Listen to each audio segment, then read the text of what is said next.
Well, hello there. You know, at the beginning of all of this work together, I did promise you that it wasn't going to be pretty and it wasn't going to be easy. And you may be wondering, well, why? I will tell you. The reason is in my transformation, had to come to terms with a couple of little inconvenient facts. And one of the biggest and the most painful is the fact that in order for him to take, I had to give. In order for him to take full advantage of me, I gave up my power. I agreed in my silence, in my going along to get along, in my breaking down all the barriers that I've set up for myself as how I wanted to be treated. Remember, this wasn't the first rodeo. So it wasn't like I was a teenager and this is the first guy who came into my life. I had it really clear in my head how I expect to be treated. And yet, when that time came, and I recognized that I wasn't being treated like the way I wanted to be treated, what did I do? I gave up more power than I needed to in order to adjust. I call it compromise. I call it negotiation in good faith. You see? It's almost like I was swallowing a double-edged sword. In order to remain in the relationship and make it better, because that has always been my modus operandus, which is like my mom, leave no stone unturned. So that's part of it. I am working very diligently to make sure that I gave my best. But the other part of that double-edged sword was in order for me to give my best, I had to do all the compromising. There was compromising in our relationship wasn't a two-way street. It was a one-way street. What can I get you to do? What values can I get you to give up? What more can I get you to do on my behalf? Yes, I'm sure you recognize the sign. I'm so sure you recognize the sign of a manipulator. But at the end of the day, I had to ask myself the difficult question. Even just to give you an example, I knew this was the last lecture in the series, at least one of the last, and I had to go there. I had to talk about it. Because so far you've learned a lot about him, but I am trying to talk about me now. But I woke up and I would put on the cameras and get ready to do the recording, and then I would start walking around the house looking for something to do. And this went on for days until this morning I was able to articulate why. Because I knew in order to do this in an honest, impactful way, so you can see the patterns that you might be stuck in, I had to also go face the internal music of why I gave away my power so willingly to somebody who obviously didn't deserve it and who took full advantage of me in his dealings, because he knew I was like an easy pushover, or he can get me to do whatever he wanted. And, you know, it's easy to, again, stand on, you know, a pedestal and kind of look down at him and try to figure out what's wrong with him. But that's a pitfall that I want you to avoid. That's a deep sink that you don't need to go into in order to get to the truth of the matter. You see, the way I have been able to articulate it, as painful as it is to accept it for what it is, I gave away my power because at some level, I either felt I didn't deserve it, deserve to be treated properly, although I articulated it, or I didn't like myself enough. So I never set up any boundaries that protected me fully.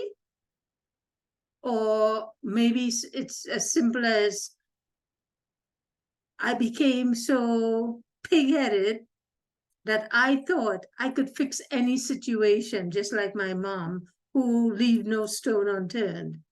And therefore, when you go into a situation with that filter on, you tend to overdo it. You tend to overcompensate. You tend to overgive. And you don't look at the evidence that's staring you day in and day out right in your face. See, had I chosen to look at the evidence, I would have been in a safer place a long time ago. But I chose to live in the illusion of what a perfect relationship should look like, and what am I going to do to make it worth having. So I put the onus on me to fix a relationship that one person was busy trying to fix and the other person was not that interested, because at the end of the day, he knew I was just an in the meantime kind of situation.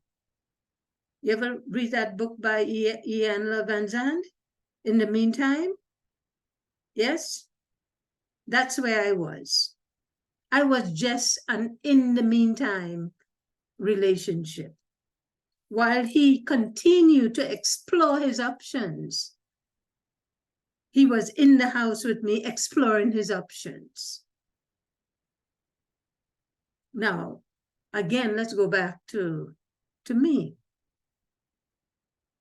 And as I started to dig deep into this work, I started to realize that my pattern of relationship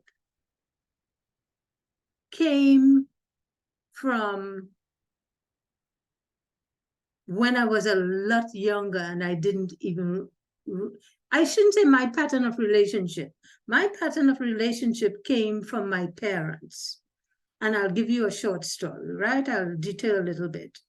When I was a little girl, actually, I was born deaf. So at a very early age, I was in and out of the hospital to fix this ear problem. So eventually I spent a few weeks in the hospital, and I remember, you know, that whole experience. And then once I came out of the hospital, I had to go and do, you know, like monthly checkups and stuff like that. So I went with my mom to do this monthly checkup. And as luck would have it, I was in the back seat and my mom and the taxi driver was in front. And when we were coming back home about 3 o'clock in the afternoon, we, you know, we driving home, and we got home, and everything was normal until my father walked in the door. Now, if you know anything about the relationship my mom and dad had, I never saw any fighting. He never raised his voice. Just like my grandmother, he never raised his voice. So it was even difficult to even suspect that he's even angry, because that was his personality. I never heard my father's voice go beyond. If you're not standing close to him, you can't really hear what he has to say. So that was dad, right? And dad came home that evening a little irritated. And from the time he walked in the door, he started asking my mom kind of like unusual questions, which is very unusual for us to hear. And he's asking her things like, where were you? Where were you? How come you just came home? And she, started to try to explain, well, I took June to the clinic today, and that's why maybe the food isn't done. I don't remember, because I was a little too young to remember the details around that day. But what I do remember was, at one moment, my mom decided to push back. And the more she pushed back, is the more my father's voice started to raise. And before you know it, they're having a verbal fight. And what do you think happened after that? All 8 kids grabbed each other instinctively, went to a corner of the room, and started bawling. Everybody, at least in my memory, I remember that was the first and last time I saw my parents fight. So for me, it was easy to see how I developed the tools of fighting in a relationship. I didn't have any tools, because I grew up in a household where parents don't fight. So when you get into a relationship with someone whose dynamic is to fight, because that's what he learned in his upbringing, you're kind of thrown off your game. So I up my game by compromising. I up my game by negotiating. I up my game by let's discuss. So the whole relationship was based on me going or expecting him to come into my arena to play the game that I was comfortable with. But that didn't happen. That didn't happen in this case, right? But let's come back to, so that was my dynamic of how I grew up. So let's combine this now with the child that my childhood perceptions. Where did my worth come from? Where did my value come from? And I distinctively remember I am the side of a twin.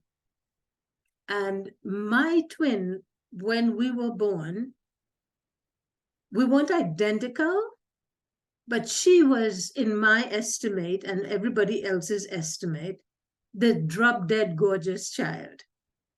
She was absolutely beautiful. So when she started to develop, I developed a lot slower.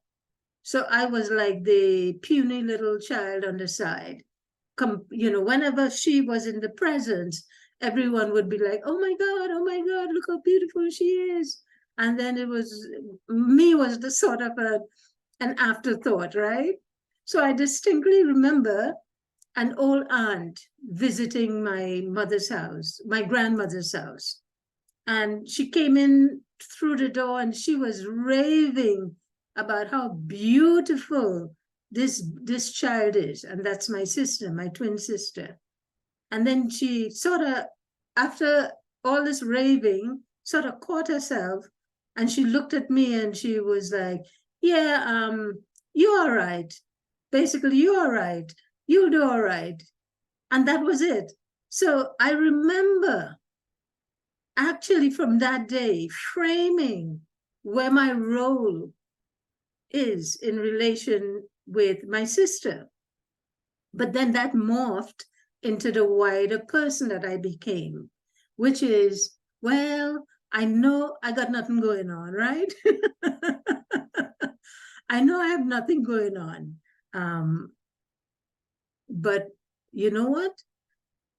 I think there's things I can do.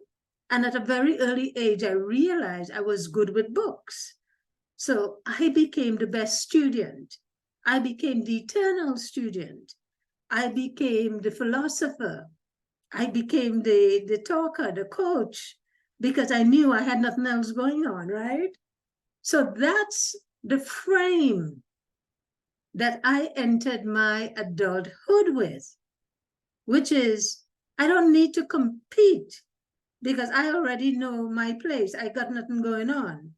But what I can do is help and assist you. You get that? And in a way, that's what I brought to the table. That's exactly what I brought to the table.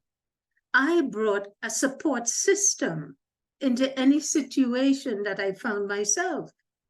I became the mother, the nurturer, the teacher, the lecturer, the banker, the advisor, the soulmate that never raised a voice, that never argued back, that never entered the battle. I was always the loser in the battle because I wasn't born with those tools. I wasn't handed those tools. All I knew to do was to compromise and to leave no stone unturned, like my mother always said. See? So once I got clear on how I developed my self-worth, my image, I understood then that in order for him to take advantage, I had to bring to the table that certain dynamic that I brought. So in order for me not to repeat the same thing, the change that I was looking for, the change that eluded me for years, was really mine to do. I had to change. You see? Because it didn't matter what his name was. He could have been called Sam or Mike or Jerry or Mark or even Susan. I don't care. But you see, it didn't matter what his name was. I would have morphed into a similar pattern of behavior, of not standing up for myself, of not knowing when enough is enough, of going along for the ride, of appeasing, of a compromising, and all this guys in a way that hurt me, that didn't benefit me. Because in so doing, I got lost in translation. I didn't have a voice. I didn't have a direction. As long as the direction didn't line up perfectly with his, that's not where I'm going. Because my role is to nurture and protect his interests, not mine. You see, I want you to get this because at the heart of all that we do and we don't do is that little story of how you came to define yourself, of how you became you, that's either helping to uplift you or helping to sabotage you. But that work now belongs to you. You have to do that introspection, as painful as it is, because for me, just articulating this was painful for me, because it was more comfortable, a lot more comfortable having a villain in the story that wasn't me. You see? But then, as I had to peel away those onion skins that covered me, I had to come to terms with the fact that had I not been who I am, who I chose to be, he wouldn't have gotten away with half the shit that he got away with through the course of 20 years. I would have recognized that I was fighting a losing battle, maybe the first year, and didn't have to wait 20 years to see it or figure it out. You see? So with that now, I want you to start going into that conversation as far back as you need to and try to figure out what makes you do what you do so well. Forget him for a second. Don't look at the dysfunction in and of itself. Just look at what makes you okay. What made it okay for you to stay put and continue to stay put in a relationship? What message have you given yourself? What permission have you given yourself to be okay in a relationship that beats you up every single day? And I know I'm not the only one. Huh? In a way, I know I am way better off than a lot of people because I don't have children and others, long-term investments tied into the relationship. So I don't, I know it's not an easy thing. But even if you didn't choose to leave a relationship, even if you still choose to stay, you can still clear a path by doing this internal work. Clear a path. And then you'll be able to start putting down little by little some boundaries and determine how you expect to be treated. Now, I'm not saying by tomorrow morning all of this will happen and transformation. No, I'm not saying that. But at least you have a goal towards which you can work. At least you have clarity as to where you are.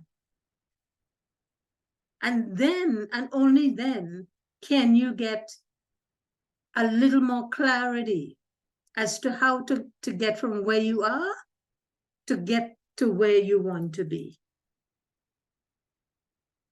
That's the work now. And although this sounds like I'm repeating the same thing, yes, I'm repeating the same thing because it's at the foundation of the work that you must do. You must take the reign now of your life. You get to determine your autobiography. Don't let anybody write it for you. Okay? Don't let anybody speak it for you. Don't let anybody determine how far or how fast you're going to get to where you want to go. Okay? That's your job. That's you and your job. And I'm here to push you forward so that you can get into that clearance space that you need to be. I want to thank you. And I want to thank you for allowing me to be naked, vulnerable, and raw in front of you, hoping that my experience would help change your direction. Thank you.